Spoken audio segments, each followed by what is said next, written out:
Hello and welcome back to the show. If you are on my email list, you will know that I regularly, somewhat regularly, send out a research spotlight email where I discuss a particular piece of research that is generally related to women's health, talk about the method, who they recruited, what they actually did, the results, blah, blah, blah, all the stuff in the paper.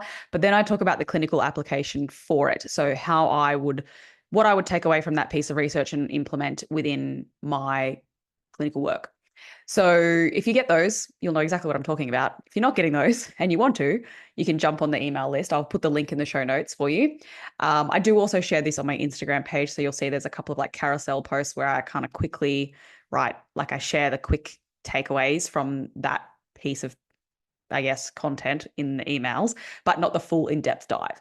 So yeah, if you're not already following along all those, you can go check them out and read a little bit more about it. But I was really, really interested to talk to somebody who had a bit of a research background and dive into a little bit more about the research and discuss it.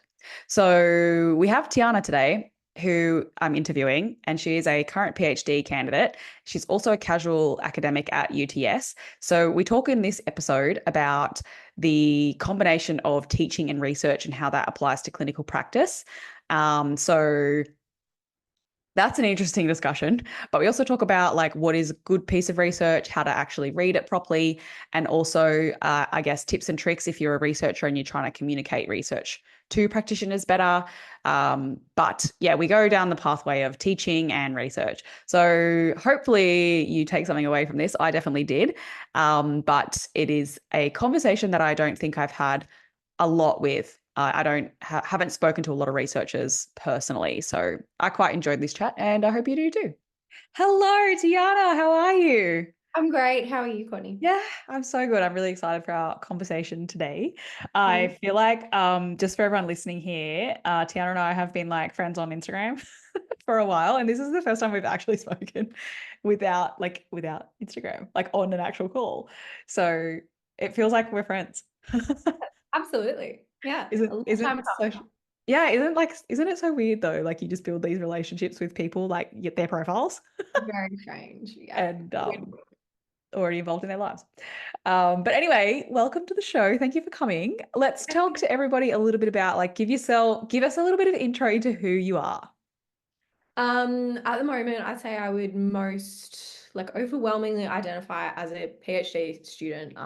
Been at uni forever, so that's like really part of my identity now, I guess. Can't imagine my Forever studying. Yeah, but I do have like a background in sport and exercise science. So yeah, the PhD is the main thing at the moment. Really active myself, so that's, just always lent itself to study and work in that area. Do a little bit of clinic work here and there as well with an exercise physiology clinic, specializing in mostly mask rehab, age, and Pilates, which actually led me to develop a education-based business, delivering Pilates professional development to allied health pros. Yeah, which is so awesome, by the way. Because I did clinical Pilates education. It was run by like fitness instructors. And I felt like it wasn't like it was helpful, but like was it helpful? I don't know. Um, and my basic knowledge around it is like foot combos, hands in straps, feet in straps. Oh, That's love it. pin straps. Yeah. Yeah, that's all I know. The best. It's the best. Yeah, I can't say I really resonated with Pilates. I feel like I just didn't really learn enough about it. Well, that was part of the reason that we developed it. Like me being kind of fresh out of uni, I would say. I graduated in 2020 from undergrad.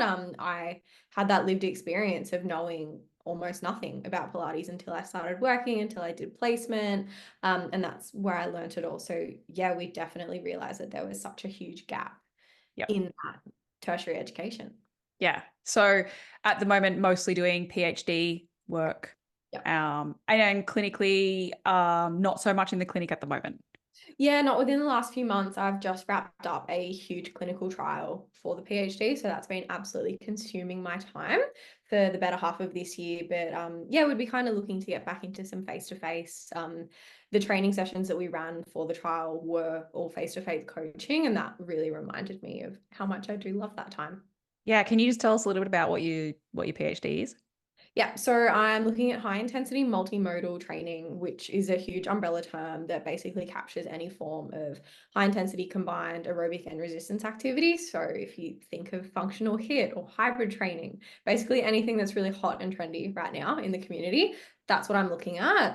The thesis focuses on how we can manipulate the way that it's prescribed. So how do you program for intensity, exercise selection, and volume, and then how do those variables impact the acute outcome of the session, but then also the training adaptations that we see over time. So I interviewed some coaches in this space. That was the first big study. That was so interesting. Absolutely loved Yeah. it. I'm sitting on the data right now, so don't ask me what we actually found there.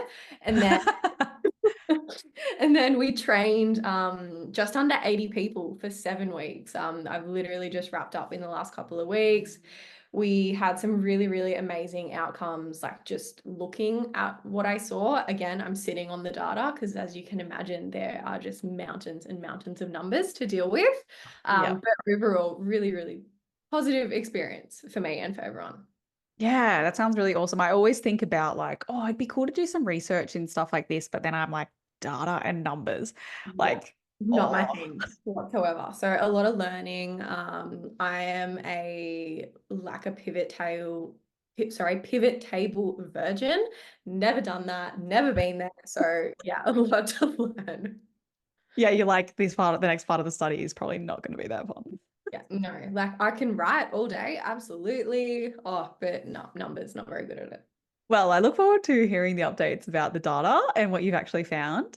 Um, that'd be super interesting. I love like the high-end sports stuff and like that type of training and what actually like that was probably where I initially found my passion for exercise physiology was like the adaptation from these different types of exercises. Um, so yeah, you'll have to share that. Maybe we can get you back on. We can talk about Yes, that. sounds good. Can get a little breakdown. Yeah, but let's start off with talking a little bit about your pathway, like down into academia and practice from uni. Like what? Tell us about that. So I started with sport and exercise science at UTS. That was my undergrad. And by the time it got to, that awkward stage at about this time, really, end of semester, we're all deciding what to do next because it's only a 3-year undergrad. I got approached by a supervisor in the space, and he was like, have you thought about honors? And like my literal answer was, what is honors? I had no idea what research was, didn't know it existed. In my head, I was going, oh, like I'm going to be a physio because that's just what everyone kind of does. That's where you transfer Sports to. science. Yeah. And I also didn't know much about EP at the time Yeah. either. I feel like, that many years ago, 2020, it was like still kind of up and coming for students at least. Like that was my perspective. So I got a little bit of an intro to honors. It meant I didn't have to find a full-time job. It meant I could keep doing all of the different things that I was doing because I was a PT at the time. I was tutoring. I was, doing all of the little jobs here and Mm. there that a 21-year-old does. So it sounded really attractive. And he also said at the same time, like, we could potentially pop you into a casual teaching role at uni. I was like, sick, that's great. I've always loved teaching. I was a dance teacher, growing up as I finished my own dancing career. So it just made sense at the time. And he had a really cool topic that I was really interested in, which is what I'm still doing. So like the hybrid kind of functional high intensity stuff. Um, like long story short, here I am basically still doing the same thing, but after that honors year, which is really intense, it's only 9 months technically. Oh, um, okay.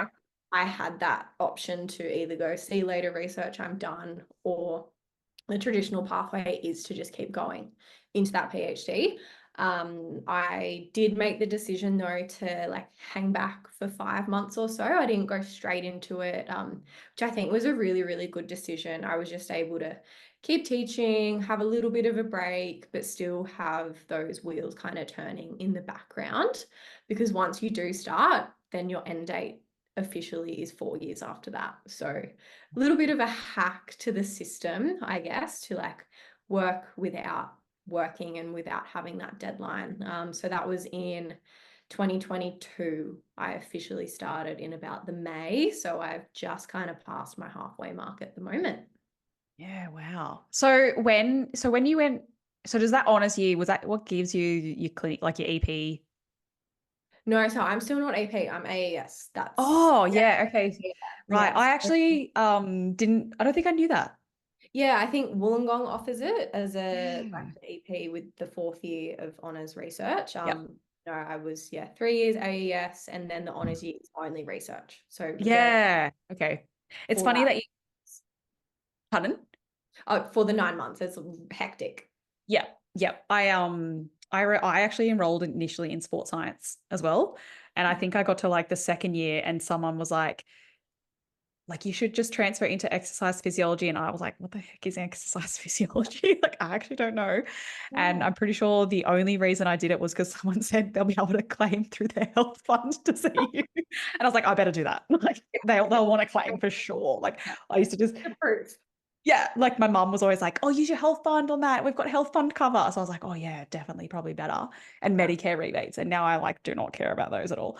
I mean, I do, but not really. But I would have just like finished sports science and probably felt the same and be like, what do I do now? Yeah, it was very much like that. So I don't know. I feel lucky. Like I don't want to say I fell into it, but that's kind of how it feels. Yeah. It's still like so crazy that you can teach that still like Yeah. as well. Like it's such a I hear so many people like go into teaching pretty early on. Which It was is wild. I would have been 21. you were like, really? You want me to teach? Yeah. In front of like 18, 19-year-olds. It was wild. A lot Yeah. of imposter syndrome for sure. Yeah. I can imagine that would be like standing in a lecture room, like at the front, being like all these people asking you questions. So you're like, I don't actually know. Yeah, absolutely crazy. Yeah, cool. So like, do you have a favorite side of your work at the moment?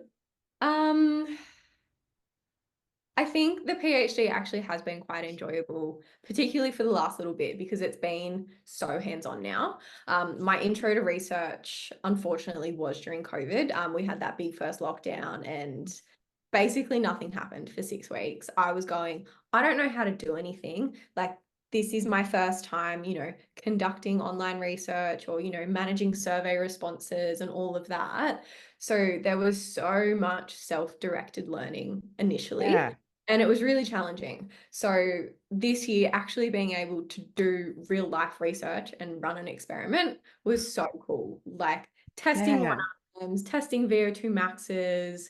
We did blood work. Like it was absolutely insane what we did.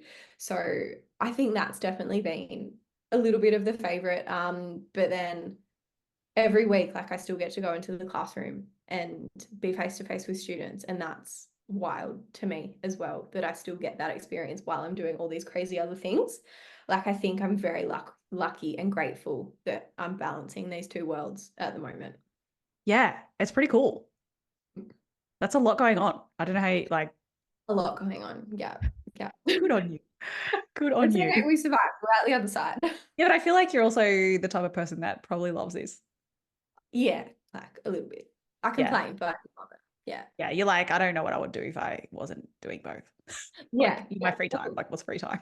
That's how it feels now that I do have free time and I'm not running 14 training sessions a week. I'm like kind of just sitting, twiddling my thumbs, going, what's Like, next? yeah, like, do you need to get a new hobby or? Yeah. Yeah, right. And I'm sure there's like challenges to both of those worlds being open. And also quite different rewards from what I would imagine. So like, is that how you see it? Yeah, I think being in a casual teaching position, it's sometimes difficult to see like the long-term gain in that situation. Because it's just Oh, like, yeah, because they're just leaving. you know, week to week, show up, teach your class. And I've now been teaching the same subjects for 4 years. So it's not getting repetitive. Like I'm still really enjoying it, but there's not much room to change as a casual, if that makes sense. Yeah. Let's talk about what you Contracted, teach. yeah, you get contracted for a semester. That's kind of it there. Yeah, okay.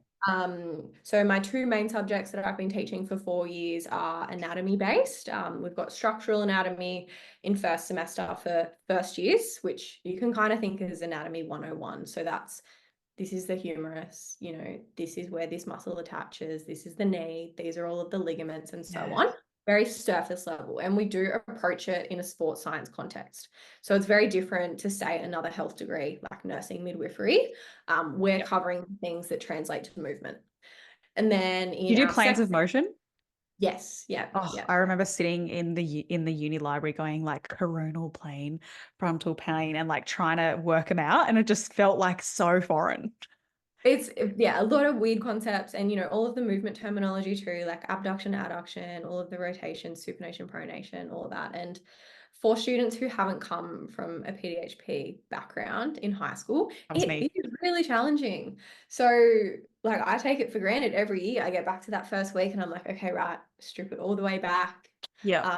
Very easy to get caught up in having now taught it so many times. Yeah. Yeah. It's So so that's a foreign. challenge for sure. Like being able to cater to all of the different abilities that do come in. We admitted like 500 first year students this year. That was our biggest intake ever. I think my year was about 200 when I went through. 500 students. Yeah, yeah, Wow. That's yeah. insane. So big challenge this year. But we scale and we keep moving. So yeah, that's our first chunky subject in like the autumn or first semester. And then this semester that we're just finishing at the moment is like, anatomy 2 or 102. We call it functional anatomy. So it's a little bit of a deeper dive into each of the kind of joints and how they functionally move, I guess. Like we do a week on the shoulder, the spine, the hip, the knee, ankle. Yeah. Up. That's kind of how it's structured. And a big portion of this subject is analyzing movements and exercise. So what are the joint actions in a squat? What's the muscle contraction? Are we moving concentrically, eccentrically? And then which muscles are actually responsible for that? And because that's such like an applied, kind of hands-on concept, that can be really, really difficult to communicate effectively to a lot of students from different abilities. Yeah. Wow. How do you teach that? I've got a really systemized approach. Like I've got a little rule book for it, and that tends to kind of work because students can, they can take away those rules and then basically they just practice and practice and practice, and then Mm. eventually it comes out. There's always a light bulb moment. Happens at very different stages across the semester, as you would expect. But it's so rewarding when it finally clicks and you just see it, and then Godspeed, they're away. Yeah. I feel like that would be the most frustrating part would be the same person that just doesn't get it. And then you're like constantly trying to explain it in a different way. Like, I just don't Definitely want to get happens. this like through to you in any other way, except it'll come, it'll just click It and then will come. Yeah, yeah. And that's the hard part too, is having that patience sometimes, but it always pays off spending the extra time with those students. yeah. Do you see a big difference with students who have actually done like PE? Yes and no. I Mm. think that advantage really only lasts for a couple of weeks at the beginning because they know like the flexion extension terms. They Yeah, know okay. It's pretty bones basic. on the skeleton, but then basically straight after that it's gone, because then we're talking about greater tubercle here, olecranon process, like medial epicondyle, like all these Latin words, and everyone's like, whoa, what's going on? Yeah. I didn't do PDHPE. Also didn't do any science in year 11 and 12 and came into my first degree, like first year of uni.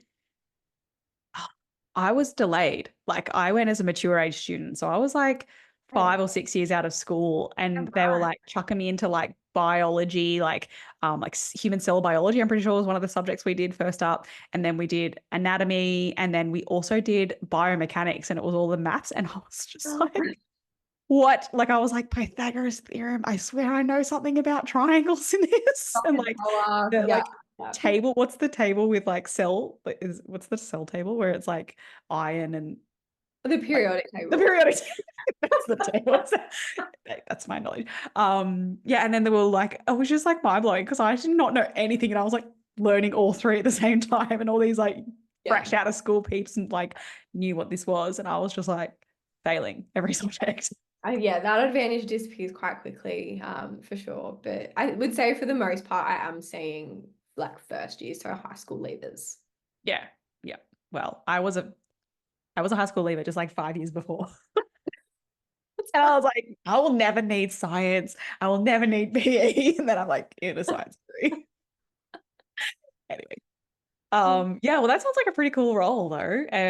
Do you ever, oh yeah, you never really get to see what they do in their careers though, do you? Like they just kind of like, you're like, see ya. Yeah, it's been funny this year. I got popped onto a third year subject, so I got to manage that like subject coordinator. They're all called different things at different unis, but course coordinator potentially some unis might call it. So that was cool. That was a really really like challenging but rewarding step because I'd actually had all of those students in first year.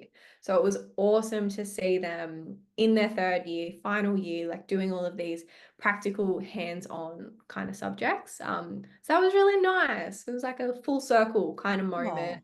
Oh, I taught them, their basic anatomy, and then in their subject, they were circling right back to that and now applying it in a rehab situation. So that was awesome to be able to see that this year. But then after that, if they don't really stay in contact or they don't go into our master's program, then yeah, I don't get to see them, and it's just like bye. oh. Just like fun on Instagram, seeing what they're doing.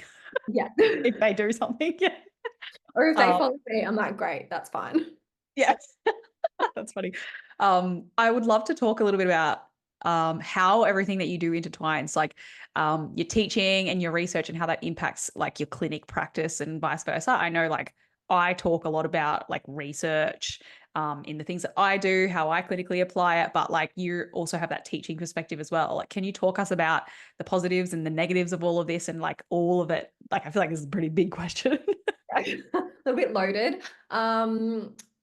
If I start with the research, I think a probably a way that's going to, benefit your listeners, followers, things like that, is that we are absolutely overwhelmed on social media at the moment with research and what's new and all of those things. And now having that like insider perspective of doing my own research, I feel like I'm able to interpret things a little bit more clearly or like Mm, know to take things now with a grain of salt.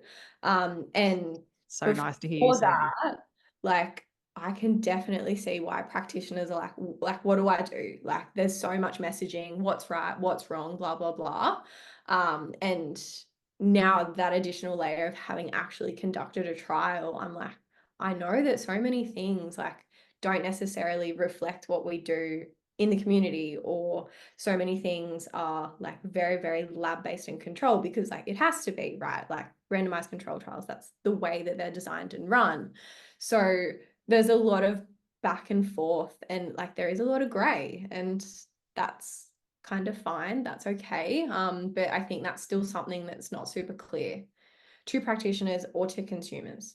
So Oh, I yeah. can 100% agree. I've had this conversation with other researchers in the field. And I actually have had a couple of clients who are part of research studies that have told me about the certain things that they're doing that I'm like, I feel like you should be reporting this in part of your research. And they're like, no, they didn't ask. And I'm like, oh, okay. Like, just Yeah. from random things. Um, so I feel like sometimes like everything we do is has to be backed by research and there's pressure to like even something for me with like education wise is, if I'm presenting on something, is it evidence based? Where's the references? Like show me where the proof is. I'm just like, I feel like the proof for me is sometimes in my clients, not actually the research. Like, so it's really nice to hear you say that because I traditionally had a really hard time with the research topic at uni. I did not resonate with it. I honestly can tell you I sat there and tapped out and I was like, p-value, whatever. Never going to need research. Don't care about it. Yeah. Look, I'm still at that level with statistics. I have no idea. That's so fine. Yeah, it's just like I'm still sitting on the data for a reason. Yeah, yeah, yeah. Yeah. But it is nice to like sometimes have a little bit of that, like, you know what, sometimes like the research is not as clear as what it probably could be for us as clinicians. So um Big part of research too, at least for my honours and thesis for the PhD, has been doing a literature review. So being able to get familiar with the research at such a finer level too has exposed like so many flaws. Like I'm definitely across, what I'm not going to say bad, but poor quality research does look like. And if you mm, don't know what to look for, it's very, very easy to just take it as it is and interpret it by what it says, which is not always what they've actually found, if that makes Yeah. sense. A Yeah. lot of risk bias and a lot of smaller bits and pieces that aren't super easy to pick up. Like they're not in the abstract. They're going to Yeah. be deep in the discussion, which no one reads. Yeah, yeah, right. Like I feel like as now that I'm doing a lot more of the research, reading and like kind of interpretation of that, I would read more solidly the whole thing. And it's like the title and then the abstract is like, yeah, this is in favor of exactly what I'm looking for in terms of research. And then you read like the whole discussion and you're like, definitely not clear and needs further research. Like, what you said it in the abstract. Like, why would you do that? You're confusing me. Yeah, Um, big holes so there. Yeah. yeah, which is such a shame, isn't it? Like there is still like you can't remove bias from anything, Right. really. Yeah, yeah. Another thing too that I don't know how like common knowledge it is, but it takes a really long time for the data to become published and like, be an article that people like you and I can access kind of thing. So there's often a big time gap in terms of Mm. how people are actually receiving the information. Like how long Uh, are we talking? um, a review that I published this year took like nearly 12 months from the time Mm. I had finished it to the time that it was available. Yeah. And it's That's like a probably a long time. paid A one. lot can happen within 12 months, right? Yeah, yeah, definitely. That is definitely true. It's yeah, I guess you really don't know much about the research world at all. Mm, I don't. Like I'm learning this now talking to you. Um, like we get taught on how to really assess research and like what is quality and but I really feel like until you're in a clinical practice and mm. you're doing your job that you don't realize how irrelevant a lot of it is or like what is the quality. Have you seen that like anything like that with your clinical with your teaching or like how do you like how do you teach like about research or not really any? Um, I've had a little bit of experience teaching students how to do the research, Hmm. if that makes sense. But I might go down the clinical practice pathway. I've done like at the clinic I work at with Nicola, often there would be like a weekly PD kind of Yeah. chat. And there were times where, we would bring in papers like systematic reviews, which are generally like a higher quality. And we would, yeah, like pick apart all of the different things, all of the recommendations, how they Mm. translate into practice. And I've been to a few conferences now that kind of blend these worlds together a little bit, like the SR Return to Practice, and then Sports Medicine in Australia. I've been to a few of those, and yeah, it's really, really interesting how not every piece of research like seamlessly transitions into Mm. practice, because often it's a controlled context that it's been done in, and then there's barriers to application as well, like potentially the population that's been studied. We can't generalize that to a broader population or things like that. Like there's always these little nuances of like, yeah, sure, this worked for this person, but we know that exercise therapy is such an individualized thing. So it's difficult in that sense for practitioners to know exactly what to follow and what to do. I can completely understand that. I also see problems with that in layering on health conditions. So, like for me, I get heaps of, um, let's say, endometriosis clients who have tension-based issues layered in with hypermobility, which is like you would prescribe completely opposite things for those people normally. So like I'm down regulating and creating mobility in endo, and then that is something that you can't really do in hypermobility. So you're like, okay, so the research says this and this, but like what happens when they have both of them? Like Yeah, what do I yeah. do? Yeah, and now as a researcher, like I am learning to understand why it's not easy to do the research for people like that because like Yeah. funding is an issue. Oh my goodness, time, staff, resourcing, like it's not like we just snap our fingers and a study happens Mm. kind of thing. So yeah, it's really, really interesting now sitting like in the middle of the fence. Yeah. So like give us some advice around like the practitioners that are trying to navigate and understand research. Like what are the best resources? Let's do like a quick, you know, research 101, Yeah. and like what we can lean into, what would you define as good research, things to look out for. That would be super helpful for everyone listening, and probably me. Yeah.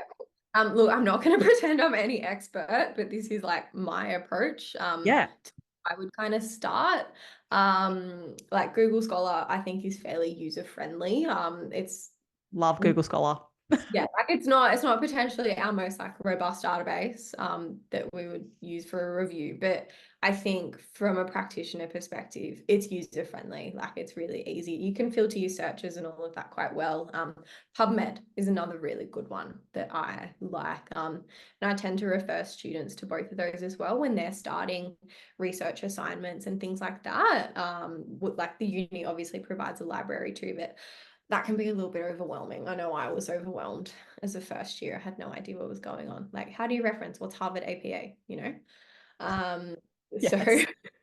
Google Scholar or PubMed are going to be great for like recommendations and guidelines for how to, work with a client. Things like systematic reviews and meta-analyses are like our kind of higher tier level. Then we have randomized control trials. Then we go to like observational studies, cohort case studies, things like that. Case studies are generally, well, not always, but more often than not, they like have looked at one single person or a really small group of people, which if that matches, your client or who you're looking for, then that's awesome. But we also have to be aware that we can't generalize it to more than the population, if that makes sense. But there's definitely been a lot more Delphi type studies, or Delphi, I'm not sure how to say that word, which basically grab a whole bunch of experts in the field and they kind of work together to develop guidelines. There's been Yeah. ones recently, like coming back from knee surgery, knee reconstructions, osteoporosis Yeah. potentially. I And just then, reviewed one on the readiness to running, yes. postnatal recovery. Yeah, there's You got my been one on research like spotlight email. tendons as well fairly recently. So those are also going to be really, really good points of contact. But then at the same time, usually they're huge and they're really, really long. So if you're looking for that, snapshot, of course there is the abstract conclusion, but I would really recommend people to read that discussion or at least read the limitations of the study. Yep. You're aware and that you can then interpret that information with that knowledge. And then it kind of is up to you how you take that on. But key limitations to look for most of the time are like risk of bias, which indicate more of the quality of the research. Yep. Okay. Great to know. I feel like I really like the Delphi. Is it? I don't even know Delphi, whatever. Because I feel like it's got really good. Like they usually assessed what recommend like research in it, and then they've got like clinical experts that do the work and what their opinion is of it based on application. And it's like that's kind of like what we do, right? Like take the research, understand it, be a bit open to the fact that it might not be that great, and then think about like how can you apply that to your own practice, and what that might mean from like different perspectives. I feel like I really like that type of study. I also find them a lot easier to read than numbers. Yeah, yeah. Yep. Dot points. Great. Yeah. Yeah. I mean, that's what I kind of try and do with the research spotlight emails is like quickly, like, how do I just summarize this for someone and like, what would I do versus like deep diving into everything. So super helpful. I feel like the limitations is probably something that I've never really, I don't think I've prioritized it enough. I probably could definitely do that.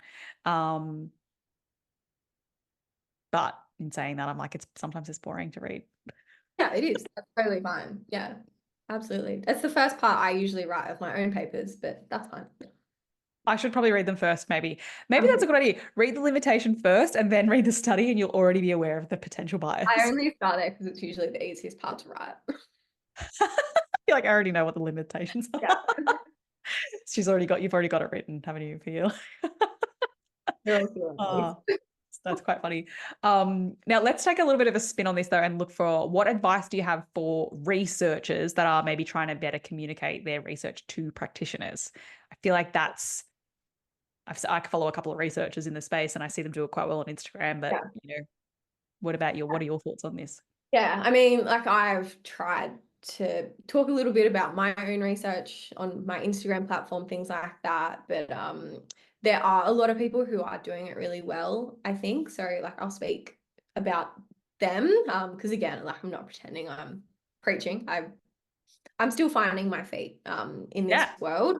Definitely am a very young researcher, like mid PhD. Got a long way to go, really. But I think having, yeah, a really clear message and voice that also doesn't like claim that one way is the way. I really resonate with those types of people. Like they're aware of limitations, they're aware of that there's not always one answer. Like exercise is great, training is great, and so is research for the most part. So I really do like it when I see people like that. Visuals are great, but then also just being able to speak about your research in layman's terms is also Oh, another really good skill. And I feel like, teaching and being face to face with clients is something that actually helps mm, that skill. Like I know that I definitely noticed my ability to explain and educate clients about the concept or like why we're training this or why we're doing that for your specific rehab. That skill improved after I'd been spending more time in the classroom and after I'd been, presenting for assignments and presenting my research, because that's a part of it. Like in honors, you have two big presentations. For a PhD, you do a stage one presentation. You're really encouraged to go to conferences and present your work and all of those things. So it's definitely a skill that's required, but it's not something that everyone has. Like, mm. I don't know if that makes sense. Like, it's like public speaking, right? You either like it or you don't. Um, and a lot of researchers are so smart, but there's not always that ability to communicate. And you'd see that at conferences as well. Like I know I've sat through lots of different ways of communicating in that context for sure. I think it's something just as important. Like I can notice the difference between like how I would teach in the Mm. mentorship, um, like clinicians, and even the difference between like I've got some strength and conditioning coaches and fitness instructors and then exercise physiologists and also like myotherapists. So like even the difference in that is like very different. And then compare that to like a clinical setting where I'm talking to clients that are very like layman term. I've really learned a lot about the importance of being able to communicate what the research means to different populations, even just the same piece of information and what that means, and why would it be important for them in that understanding. And I think that's a skill that's not that we don't learn this. Like this is stuff that these are those like soft skills I think that you just sort of start to like develop as a clinician or like in your work. Yeah. And really important. I know that even for me, when I read research, some of them I'm reading it and I feel like I can hear the person that wrote this is the person who doesn't know how to speak to anyone. And you're just like, man, I can't even understand your paper. Like, this is way too advanced. Like, I just want to like get to the point. Yeah, for sure. Yeah. No, you're totally right. It's not something that we're taught. And from like a teacher perspective now, I can always pick up on those students who are PTing, who are working in the industry when they interact with me or when they present for an assignment. So I just think it is such a thing that comes with experience. And Mm. yeah, like the earlier you get exposure to all of those different worlds and those soft skills, then yeah, like you're setting yourself up to be an awesome practitioner. Yeah. I also feel like someone giving you the feedback that you're not doing a good job is also great. Like, annoying that bad, but like sometimes I feel like I've explained things to clients like before, maybe like a couple of years ago, and I'm like, does that like am I explaining that well? And like, oh yeah, and I can now. Some people have actually been like, I don't know what you're talking about. I'm like, oh, that's right. You don't actually understand these terms, and you've got to just switch off the like anatomy and the physiology side of things, and then actually talk like a human that's never heard about anything before. But like I probably would have just like kept talking like that. And sometimes I don't know whether this maybe you resonate with this, but earlier in my career I would have felt a bit like an imposter, like oh, I kind of know this, but I don't really know it that well, and I need to convince this person that I really know what I'm talking about. So I'll say all these fancy words, and hope that they get it, and it just Absolutely. didn't Yeah. really. As a young tutor as well, I can remember feeling like that too. My notes were beautiful. Like my teaching prep was absolutely nailed. And then you get a student go, but hang on, I didn't understand it the way that you Um, just explained it. And then back then I'm going, oh my gosh, like how am I going to explain this in a different way? But now like that ability is there. And that's probably come from, being with a whole range of clients in clinic, like, cueing a scapular retraction or cueing an RDL, like the hardest exercises and movements to cue for people with limited exercise experience. So those challenges, like getting all my reps in with clients, has definitely helped me out in the classroom and vice versa, really. yeah, definitely. There's something, some of those skills definitely need to be like I feel like they're maybe you can just like pitch this to your uni, be like, let's do a soft skills class, how to be a practitioner. No. I don't think that would fit into the curriculum, but we added in. But anyway, well, it's really cool to hear like how everything that you've done is like linking together, and it's like you're crossing over between like all three sectors, like the teaching side, the PhD research side, and the like the clinical role side of things as well. Which is something I don't feel like a lot of people have exposure to. So it's really Yeah, cool. yeah, it's interesting watching the other PhD students in our office. A few have more like high performance sport roles. So their Mm. PhD is potentially embedded with a team, or they've always been interested in sport. So they found themselves a job there. But working in sport, for whatever reason, has just never interested me. I've always really enjoyed Gen Pop. I started out as a group fitness instructor, had my own PT clients, and yeah, I just really liked that part of things. I don't know whether it's because there's more face-to-face engagement with people that drew me to that. But yeah, compared to the other kind of students in our area, I yeah, potentially am kind of unique in that sense that I've Yeah. been able to maintain both for so long. Yeah, it's really cool. It's also really inspirational for people that are younger in their career, shall we say, or earlier on, that are like thinking like something that you're doing is like not really achievable so early on. Thanks. I I think do so. go, how am I, like, there's so many moments where I'm like, how am I doing this? Kind of thing. But like, I enjoyed the whole thing. So I'll just keep going, I guess, for now and see what See, happens I after. was gonna say, do you have any plans for the future, or is this just like see what happens? Well, like I said, I've got about 2 years to go. I am really enjoying like the academia side of things. So I think that right now is where I'd like to go, whether that's where I end up, not sure right now. Because yeah, like I said, being around people and coaching all of those participants for so long has like reignited that spark of face-to-face delivery. So I really don't know. I know that's kind of a bludge answer, but That's okay. I think it's nice though to be a little bit flexible in it. And you never know, like you might be in 2 years' time, you might be sick of it, or you might just be like, I don't really want to leave uni, and you have like Stockholm syndrome, where you're just like stuck. 100%. And like the business, we're still like, we're not in the like startup stage, but we're still very young there too. So I'm like excited to see where that kind of ends up and goes as well. Yeah, very, very cool. So what I'll do though is I'll share your social media links because I know you're pretty active in um the Instagram mainly. Are you on mostly Instagram? Yeah. Yeah. Yeah, when I you're like on. I've got Twitter and I've got LinkedIn, but Yeah. no. I've got LinkedIn and still trying to learn how to navigate that. Yeah, for sure. Yeah. It's such a different platform. I'm like, it's kind of like anyway. I'll share them anyway. People can connect with you. But otherwise, like it's been really insightful. Thank you so much for sharing all your knowledge. I look forward to hearing a bit more about your PhD, and I definitely would love to get you back and talk about those adaptations Yeah, sounds Less than good. 2 years. Is that 2 years away that we can't talk about that? I'll probably have results by the end of this year, so Oh, we have results, just not, it's just not like early completely. next year. Yeah, yeah. Yeah, cool. Well, we'll stay in touch for that anyway. But otherwise, thank you so much for joining us. Thank you for having me. It's been And lovely.